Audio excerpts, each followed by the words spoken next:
My name is Malachi Vire, and before you decide whether to believe me, you need to understand something. I did not go looking for God. I was already standing at the top of another throne. I was a high priest of hidden things, a keeper of rituals whispered in darkness, a man people sought when they wanted power no one else could give. I knew the symbols. I knew the invocations. I knew how to open doors that should never be opened, and I believed I was in control.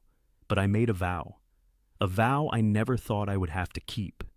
If I ever crossed the veil, if I ever saw what waits beyond breath and bone, if I was allowed to return, I would speak, even if my voice trembled, even if the truth burned everything I once was. So I am speaking now, because I died. Not metaphorically, not spiritually. I died, and I remember where I went. There are things I was shown that I still struggle to carry, images that do not fade, sounds that do not leave. Even now, part of me hesitates, because what I saw was not meant to be taken lightly, and not easily spoken without consequence. But I hear it still. That command, pressing against my chest like a second heartbeat. Keep speaking. I built my life in the architecture of darkness, not as a victim, but as a willing architect. There were levels to it, orders, hierarchies, ancient agreements passed down like inheritance, and I rose through them, not by chance, but by discipline, by devotion, by sacrifice. I stood in rooms where the air itself felt alive, where candles didn't just burn, they listened, where words were not spoken, but released. People feared me, and I let them, because fear felt like power. But there was always something I refused to acknowledge, a silence beneath the noise, a presence beyond what I summoned, something that did not answer to me, something that watched. The night I died, I was not afraid. That is the truth. I had done this too many times, opened too many doors, walked too close to the edge, and returned untouched. I thought I understood the boundary. I thought I knew how far I could go. I was wrong. And what happened next? What happened next changed everything. Because when the ritual reached its peak, when the air thickened and the room began to tremble, something shifted. Not outside of me. Inside. A pressure. A tearing. A sudden violent silence in my chest. And then, nothing. No breath. No control. No command. Just the awareness that I had crossed. And what waited for me there is why I can never be silent again. The truth must be told. Keep speaking. What I am about to tell you did not begin in that moment of death. It began long before, in the quiet, ordinary rhythms of a life that looked untouched. Because if you had seen me then, you would not have known. No one ever does. By morning, I was a man of routine. I woke before the sun, not out of discipline alone, but because the silence of early hours felt usable. The world was softer then, more open. I would sit with my coffee untouched for long stretches, not drinking, just watching the steam rise like a question. There were days I walked among people, markets, streets, passing faces, and I studied them, not with compassion, but with calculation. Who was searching? Who was desperate? Who could be drawn closer? Because by night, I was something else entirely. The rooms I worked in were hidden, but not accidental. Every object placed with intention, every mark carved with memory. Candles stood like witnesses, symbols breathed beneath dim light, and the air was never still. It moved, not with wind, but with presence. I learned how to prepare that space like a sanctuary, though it was anything but holy. There were sequences, patterns, precise alignments of thought and word. I did not improvise, I invoked. Every ritual began long before the first word was spoken.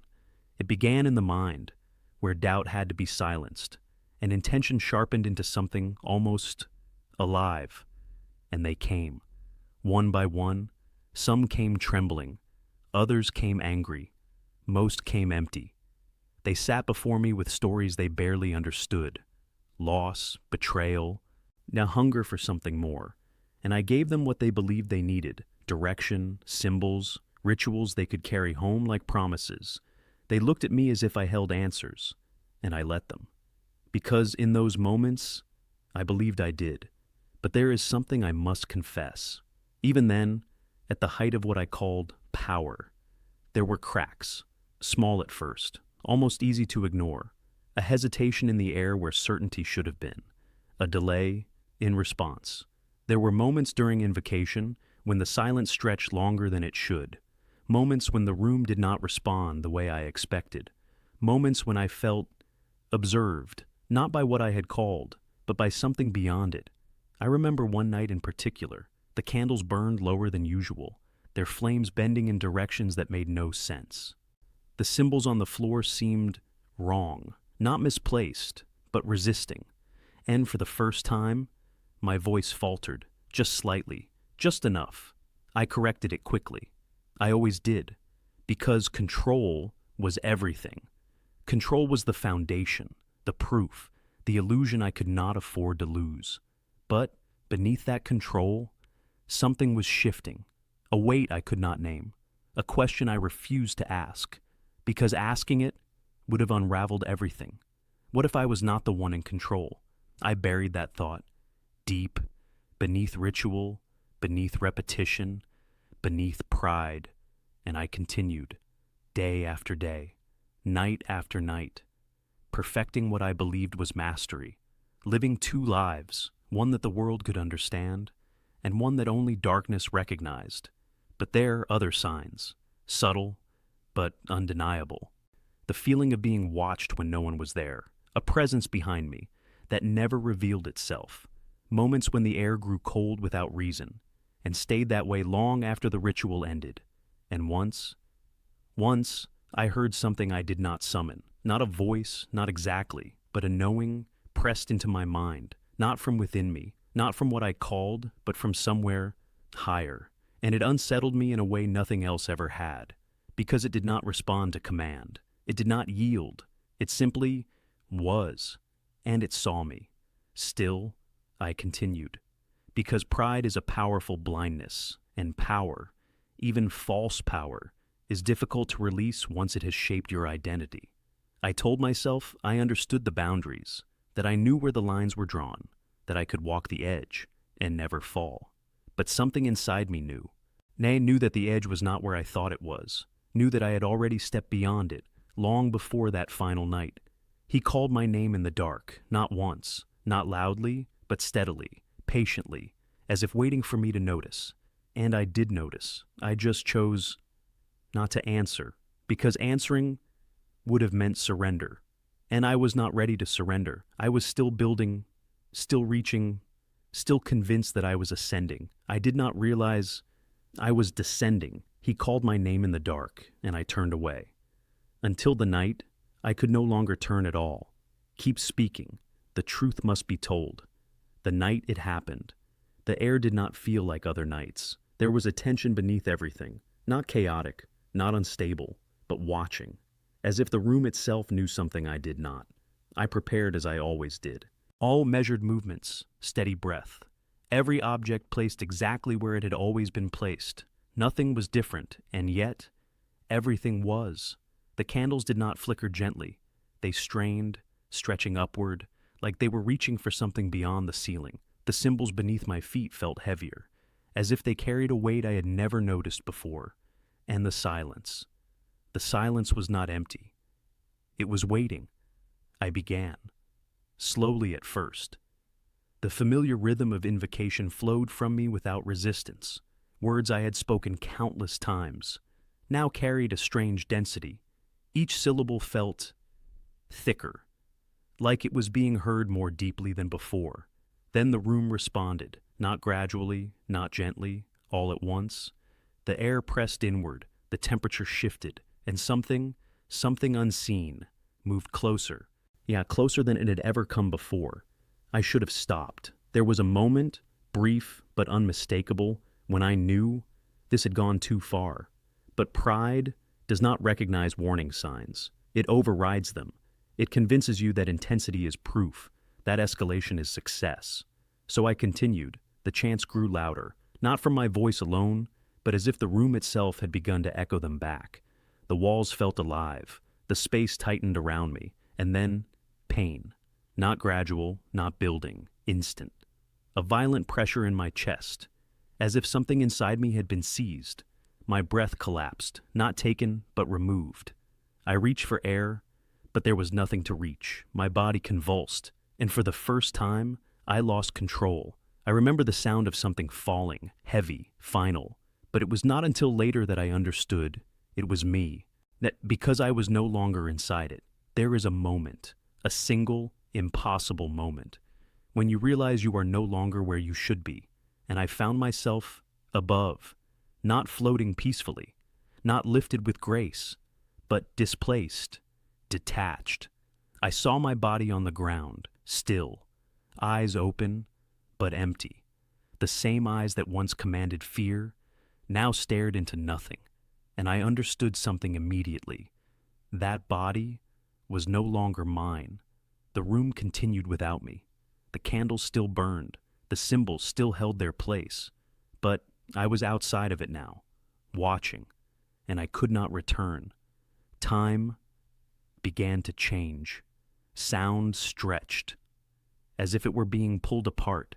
Moments no longer followed each other. They lingered, overlapped, dissolved. The world I knew was losing its shape. I tried to reach back, not physically, but with something deeper. Yes, a will, a command, the same force I had used for years to shape outcomes, to bend moments, to direct unseen currents. But it did nothing. Nothing. For the first time in my life, I had no authority, no influence, no control. And with that realization, something shifted inside me. Not panic, not yet. Something quieter, colder, the understanding that I had crossed a boundary that could not be reversed by effort. I was no longer the one calling, and then the room began to fade, not disappear, but withdraw, like a curtain being pulled back from reality itself. The edges softened, the light dimmed, and something else, something deeper, began to take its place. Darkness, but not the kind I had worked with, not the kind I had invited. This was not symbolic, not ritual, not controlled. This was alive. It did not surround me. It received me, like I was falling, not downward but inward, into something without boundary. There was no tunnel of light, no warmth, no guidance, only descent. And as I moved, if movement is even the right word, I felt something I had never allowed myself to feel before. Not fear of the unknown, but recognition. I knew this place, not consciously, not in memory, but in consequence. Every ritual, every invocation, every moment I reached beyond what was given. It had all been leading here. He called my name in the dark, and now I knew why. Because this place knew me. There was no introduction, no questioning, no evaluation, only recognition. As if I had arrived somewhere that had always expected me. And the realization, it did not come as a thought. It came as a weight, a knowing that settled over me completely. I belonged here, not by force, is by choice. Everything I had pursued, everything I had justified, everything I had called power, had aligned me with this place. Not accidentally, not temporarily, but completely. And for the first time, fear arrived. Not the kind of fear that rushes and fades, but a deep, still, immovable fear. The kind that does not ask how to escape, but reveals that escape may not exist. There was no light in the distance, no opening, no sense of upward direction, only depth, endless, expanding, inescapable depth. This was not a tunnel. There was no end to reach, only continuation. The cries around me, they did not intensify, they did not change. They remained, as if time did not move here the way it does above, as if suffering itself had no beginning or end. And I felt it then, not their pain, but the awareness of it, even the knowledge that this place held what could not be undone. What had been chosen remained. I had once believed that I could step into darkness and step out again unchanged, that I could borrow from it, use it, and remain untouched. But there is no borrowing, only aligning, and alignment has a destination. He called my name in the dark, not to condemn me, but to warn me, and I did not listen. Now I was here, not observing, not learning, experiencing, and there was no part of me left that could pretend otherwise. This was not the darkness I thought I knew. This was the darkness that knew me. He called my name in the dark, and I answered, "Too late. Keep speaking. The truth must be told." There is a difference between stepping into darkness and being claimed by it. What I entered that night was not something I could leave. I wasn't walking. I wasn't choosing direction. I was being drawn, not with force that could be resisted, but with a certainty that made resistance irrelevant. It wasn't a fall in the way the body falls. It was deeper than that, as if something beneath existence itself had opened, and I was being received into it, not guided, taken. The darkness was not empty. That is the first truth I must give you. It was full, not with objects, not with shapes I could define, but with presence, dense, aware, unyielding. It pressed against me, not touching, but knowing. And the deeper I was drawn, the more I understood. This was not unfamiliar. The heat came next, but it was not fire. There were no flames, no visible source, and yet it burned, not on the surface, but beneath, as if the very essence of what I was being exposed to something it could not withstand. It did not consume me. It revealed me. Every part of me that I had hidden, every layer I had constructed, began to feel uncovered. And then, the sound. If you have ever imagined silence and darkness, remove that thought completely. Because this place was not silent, it was filled with voices, but not voices as we know them. They were stretched, broken, layered upon each other in a way that made them impossible to separate. Cries, but not always loud. Some were distant, fading into something endless. Others were close, too close, as if they were not around me, but within the space I occupied. Not words, but suffering. And I understood something then that I had never allowed myself to consider before. This was not symbolic. This was not metaphor. This was not a realm of imagination or interpretation. This was consequence. Every step I had taken in life, every ritual, every agreement, every invocation had not disappeared when I left my body. They remained, not as memory, but as direction. They had formed a path, and I was walking it now, whether I wanted to or not. He called my name in the dark, and now I knew why. Because this place knew me. There was no introduction, no questioning, no evaluation, only recognition. As if I had arrived somewhere that had always expected me, and the realization, it did not come as a thought, it came as a weight, a knowing that settled over me completely.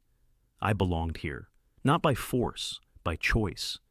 Everything I had pursued, everything I had justified, everything I had called power, had aligned me with this place, not accidentally, not temporarily, but completely.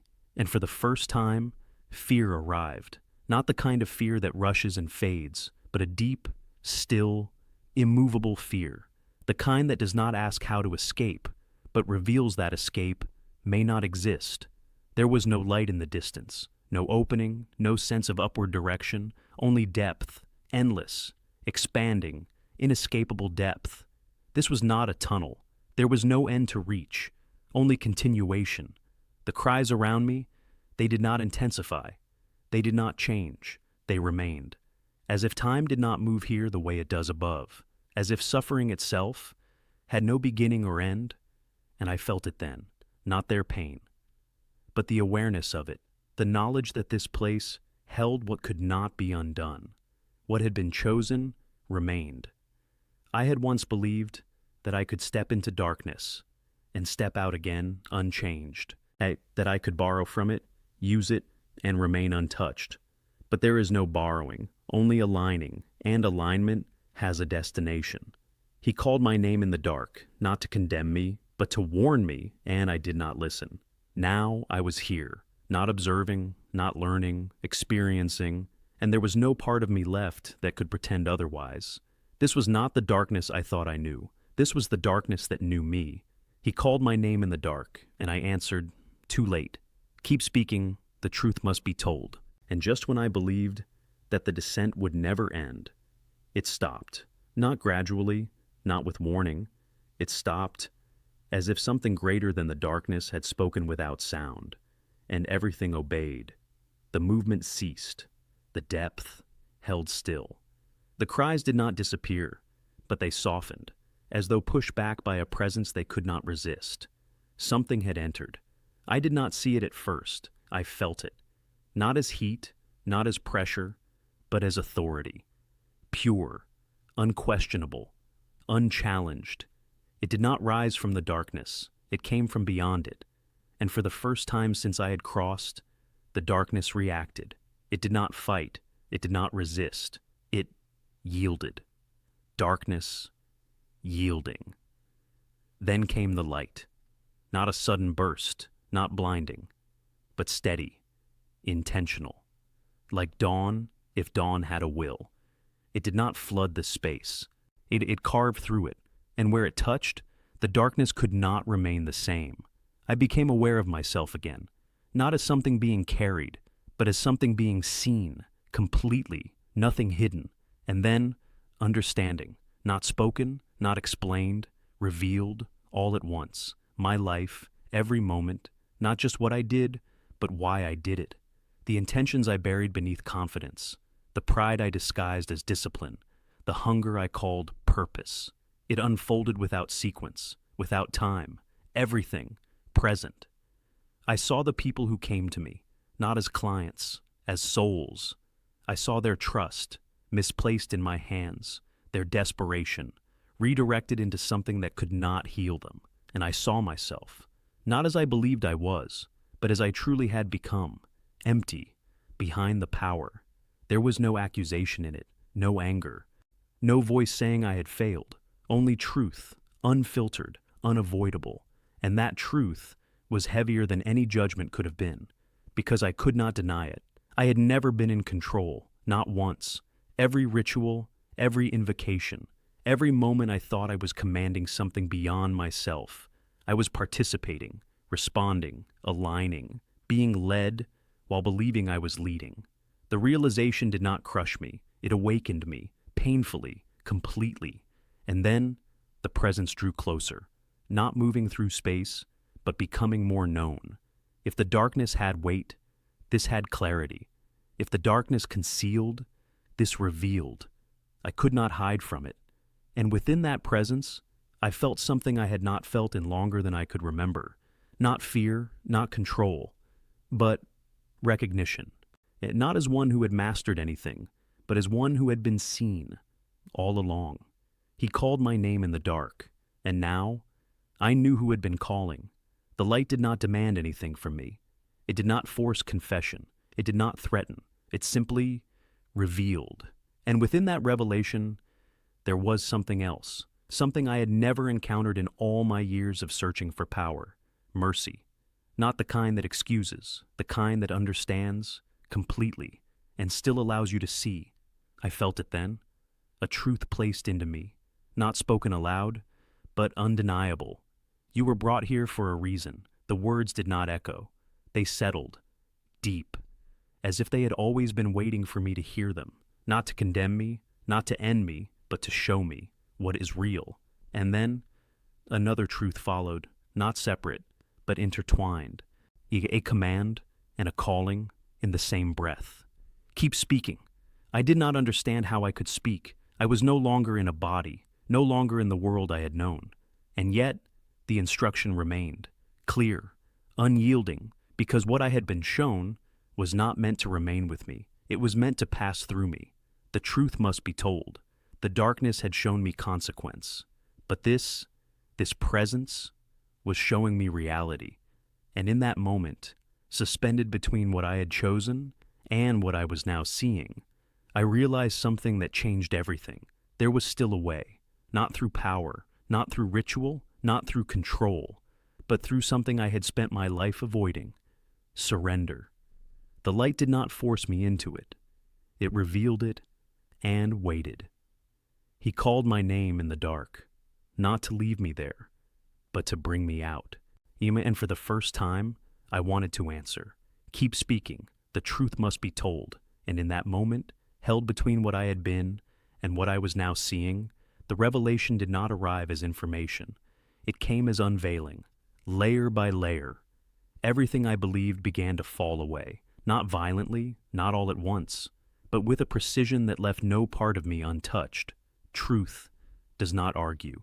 It reveals. I saw the nature of what I had called power, not as I had defined it, not as something I possessed, but as something I had entered into, something I had aligned myself with, without ever understanding its source.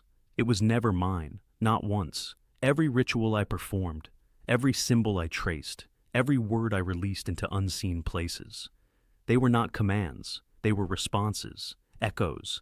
I had not been speaking into power, and I had been speaking from within something that already existed, something older, something structured, something that did not originate with me and did not depend on me.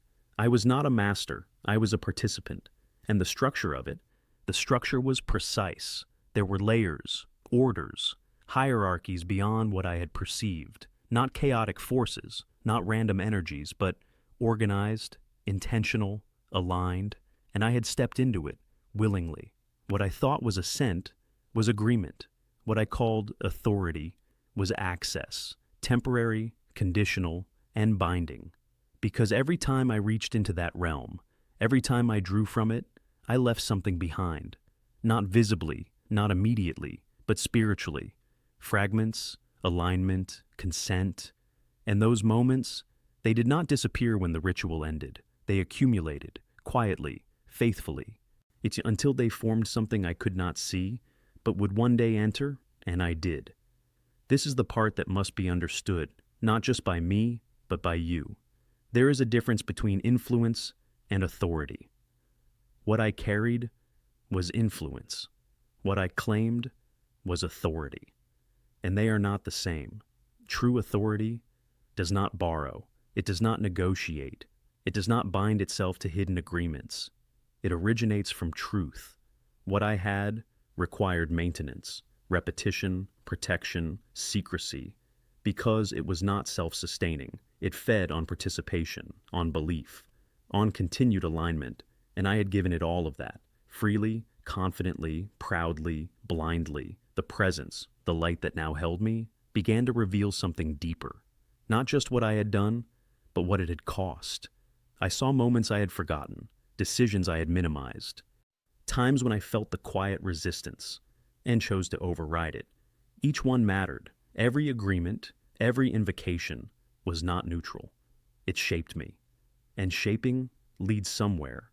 I began to understand that there are paths in the unseen realm, just as there are paths in the physical world. You do not have to see them, to walk them. You do not have to understand them, to follow them. But you will arrive. And I had arrived exactly where my path led, not by accident, by alignment. And then the revelation widened. It moved beyond me. I saw others, not individually, but collectively. People searching, hungry, reaching for something beyond what they could see.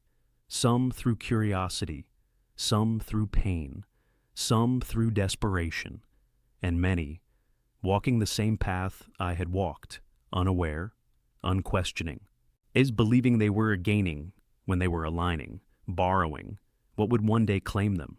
The realization broke something in me, not my identity that had already begun to fall, but something deeper, compassion, because I saw myself in them, the same hunger, the same pride, the same blindness disguised as certainty, the same silence, ignoring the call. And then the truth shifted again, not just exposing deception, but revealing something greater. What is real, true power, does not control, it restores, it gives back what was lost. It does not bind, it frees, it does not demand hidden agreements, it invites surrender. And I understood then why I had avoided it, because surrender felt like loss to someone who had built everything on control. But now, in the presence of what is true, I saw it clearly. Surrender is the beginning. The presence placed another truth within me, not new, but remembered, as if it had always been there, waiting beneath everything else. You were brought here to remember, not to learn something foreign, not to receive something distant, but to return to what had always been true before I chose otherwise. And that is when I understood this was not only about me. This revelation, this unveiling, was not given for silence. It was given for warning, for awakening, for return. Because there are many who stand where I once stood, confident, certain, unquestioning, believing they have found something powerful, without asking where it leads. And it leads somewhere. It always does. The truth must be told, not to condemn, not to accuse, but to reveal.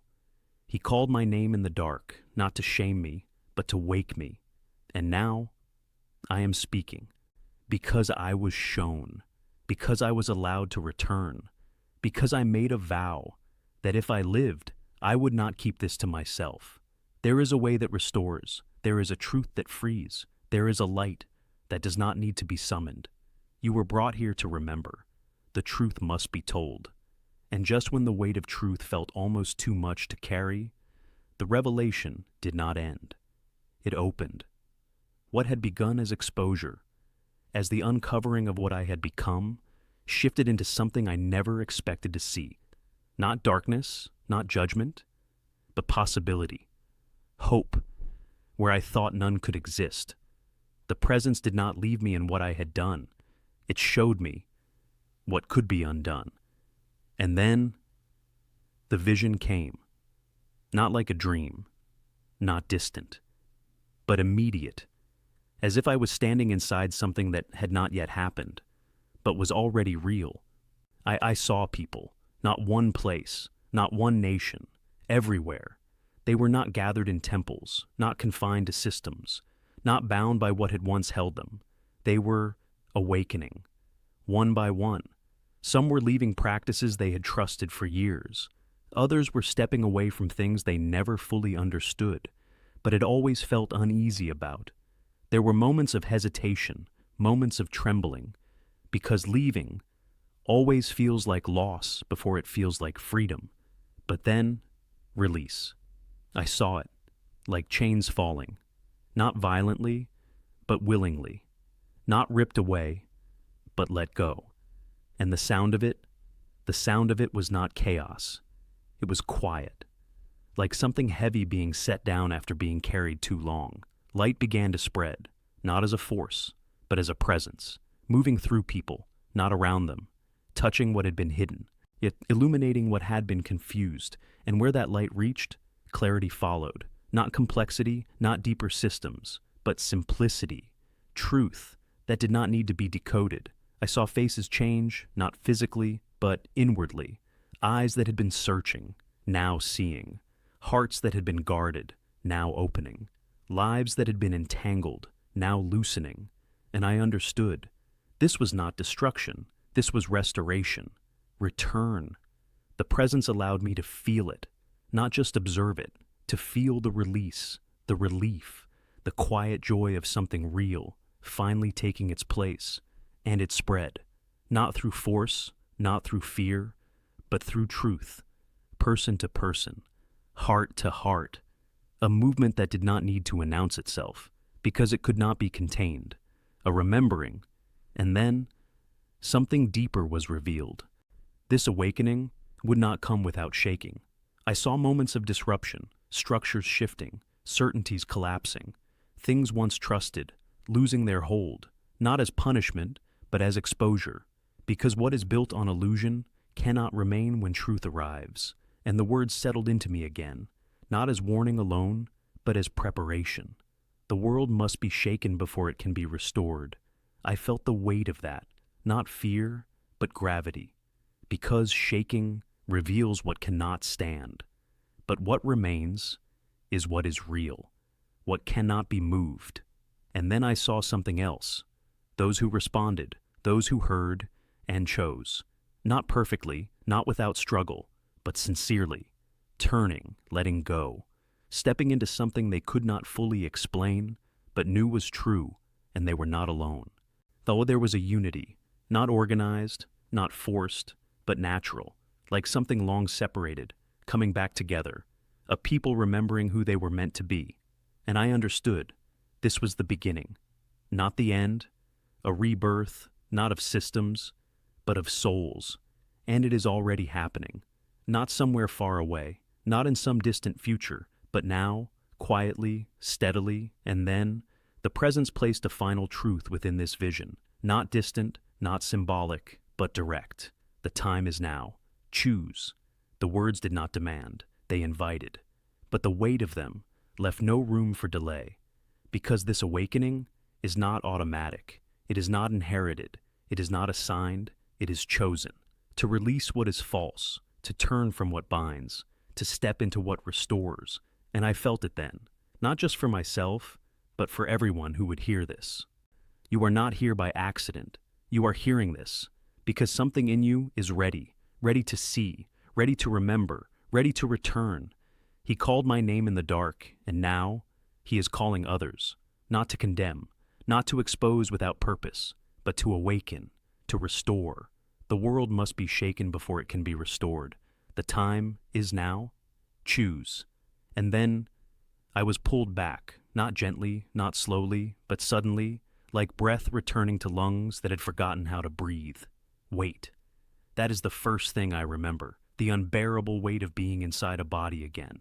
After everything I had just experienced, after the vastness, the clarity, the exposure, this felt small, dense, confined, heavy. Then it settled, slowly, like something descending back into form. Hospital walls, sterile air, and movement around me that felt distant. Even when it was close, I had returned, but nothing.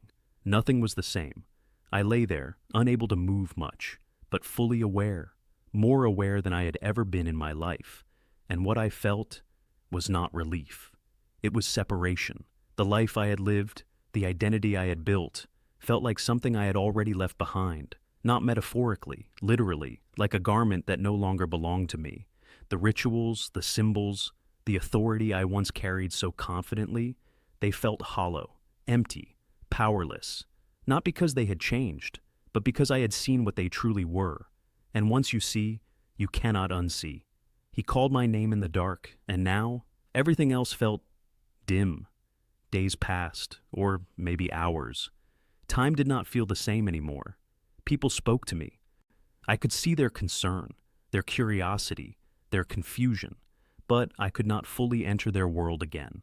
Not yet, because part of me was still there, still holding the weight of what I had seen, still carrying the truth that had been placed inside me. And I knew I could not keep it in. So I began to speak, not loudly, not dramatically, but carefully, like someone handling something fragile, something sacred. I told them I had died. I told them what I saw, and I watched their faces change, not with understanding, but with distance. Some dismissed it immediately. Others smiled in ways that did not reach their eyes. A few listened, but only long enough to decide they did not believe. And I understood, because I would not have believed me either, not before. Still, I continued, because I had made a vow, and vows do not depend on acceptance. But the resistance, it did not only come from people, there was something else, subtle at first, almost unnoticeable, but present. Moments when the air would shift, and a familiar heaviness would try to return. Not the same as before, but close enough to recognize. Shadows that lingered longer than they should. Silences that felt aware. A pull, back toward what I had left behind. Not forcing, not commanding, but reminding. You belonged here. And for a moment, I felt it. The echo of who I had been, the temptation to return, not fully, but partially. To keep what I knew and ignore what I had seen. To pretend nothing had changed. But something within me would not allow it. Because truth, once revealed, does not become silent again. And the presence, the light, it had not left me, not visibly, not in the way I had experienced it before, but in knowing, in awareness, in conviction. I could feel it when I was alone. A quiet clarity, a steady reminder, not forcing me forward, but holding me steady. Return. And so the struggle began, not against something outside of me, but within, letting go, not just of actions, but of identity, of the person I had spent years becoming, of the power I once believed defined me. It felt like loss, real loss, because I had built my life around it, But beneath that loss, something else was forming. Something quieter, stronger. Truth, not loud, not demanding, but undeniable, and with it, a new awareness. I was not alone anymore, not in the way I had been before. Not surrounded by forces I tried to control, but held by something I did not need to control. And that changed everything. Even the resistance could not overcome that. I still feel it sometimes. The memory of that darkness, the echo of that pull. But it no longer has authority, because I have seen where it leads, and I have seen what is beyond it. He called my name in the dark, and I answered. Now, I cannot return to silence, because I was brought back to speak. Keep speaking, the truth must be told. And now, I must speak to you, not as someone above you, not as someone who has mastered anything, but as someone who crossed a line and was allowed to return. This is not just my story. It never was. If it were only mine, I could have stayed silent. But what I saw, what I was shown, what was placed inside me, it reaches beyond me. It reaches to you, because the path I walked is not rare. It is not hidden in distant places or ancient rooms alone. It exists wherever hunger goes unanswered, where truth is replaced with imitation, where power is pursued without asking where it comes from. And many are walking it, not always through rituals like mine, sometimes through quiet compromises, sometimes through beliefs never questioned, sometimes through a slow drift, away from what is real. But every path leads somewhere. This is the truth I cannot soften. There is a direction to every choice, a weight to every agreement, a consequence to every alignment. And not all consequences are immediate, but they are certain. I stood in a place where certainty is no longer debated, where what you have chosen becomes what you enter. And I am telling you, not from fear, but from love. There is a war for your soul, not loud, not always visible, but constant. And it is patient. It does not rush you. It does not force you. It waits for your agreement, just as it waited for mine. And I gave it, freely, confidently, unquestioned, until I saw where it led. So, listen carefully, not to me, but to what is stirring inside you right now. That quiet awareness, that hesitation, that knowing you cannot fully explain, that is not fear, that is not confusion, that is recognition. Because truth does not arrive as something foreign, it arrives as something remembered. You were brought here to remember, not by accident, not by chance. You were chosen to hear this, not chosen above others, but chosen in this moment, to be aware, to be confronted, to be given a chance before it is too late to choose, because there will come a moment for every soul when what has been ignored can no longer be avoided. And in that moment, you will not be asking what is comfortable. You will be facing what is true. I stood there. I felt it. The weight of everything I had aligned myself with, becoming real, and I do not want that for you. Not because I am afraid for you, but because I have seen what awaits without truth, and I have seen what awaits with it. There is a way that restores. There is a way that frees. There is a way that does not bind you to what will one day claim you. But it will cost you. Not your life, but the illusion of control. It will cost you the identity you built around what is not real. The pride that tells you you already understand. And then the comfort of staying where you are, even when something inside you knows you shouldn't. You cannot carry both. You cannot hold on to darkness and step fully into light. You must choose. The time is now. Choose, not later. Not when it is easier. Not when everything makes sense. Now. Because every moment you wait is still a direction. Every silence is still a response. And every response leads somewhere. But hear this. You are not without hope. You are not locked into a path. You are not beyond restoration. If I was shown this, if I was pulled back, if I was given the chance to speak, then you are being given the chance to choose. Before you stand where I stood. He called my name in the dark, and I answered. Too late to avoid the fall, but not too late to be shown the way out. You do not have to wait that long. You can answer now. You were chosen to hear this. The time is now. Choose. There is a silence that follows truth, not emptiness, not absence, but a stillness that asks something of you. I live in that silence now. Not as I once lived, surrounded by symbols, driven by control, sustained by something I thought was power, but differently. Awake. There was a time when I believed I had everything: knowledge, influence, authority over things unseen. People came to me searching, and I stood before them as if I had found something rare. But I had not found truth. I had only learned how to operate within deception. Now, I walk more quietly, not because I have less to say, but because what I carry is heavier and holier. The things that once impressed me no longer hold weight. And the rituals, the symbols, the structure of what I used to call power, they feel like shadows of something I misunderstood. Because now I know power that must be summoned is not the highest power, and control is not the same as authority. I was loud when I knew the least. And now I speak carefully because I have seen what words can align you with. I have stood in a place where nothing is hidden, where every choice, every intention, every quiet agreement remains and becomes real. This is the part most people do not want to hear, not because it is complicated, but because it is simple. Every soul will face truth, not the version we prefer, not the version we construct, not the version we defend, but truth as it is, unfiltered, unavoidable, complete. And in that moment, there will be no one else to answer for you, no system to stand behind, no identity to hide within, only you and what you chose.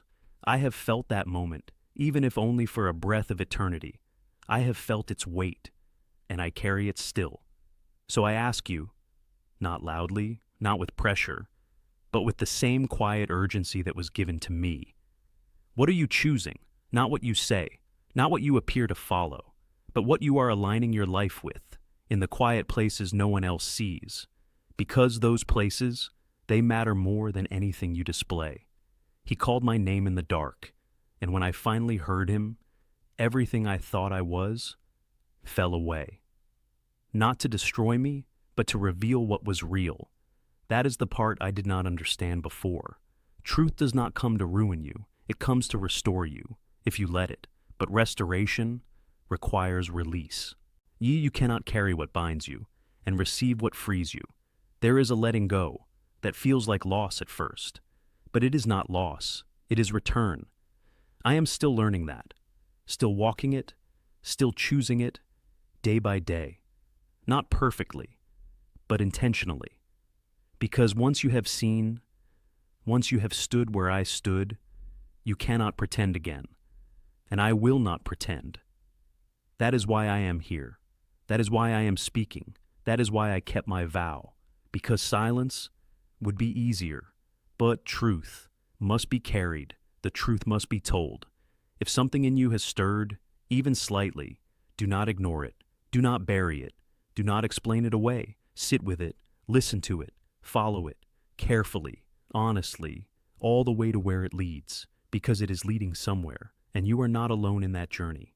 If this message reached you, if you have stayed, if you have listened this far, then continue. There are more stories, more moments beyond what we see, more truths waiting to be uncovered. This is only one. You can walk deeper into this, here, with us, on Minutes Beyond Life. Not for entertainment, but for awakening, for remembering, for returning. Return to what is real. Return to what restores. Return to truth. Return to the Gospels. Return to Christ. Because in the end, there are only two things that remain: what is real and what we chose. He called my name in the dark. He is still calling. The truth must be told. The time is now.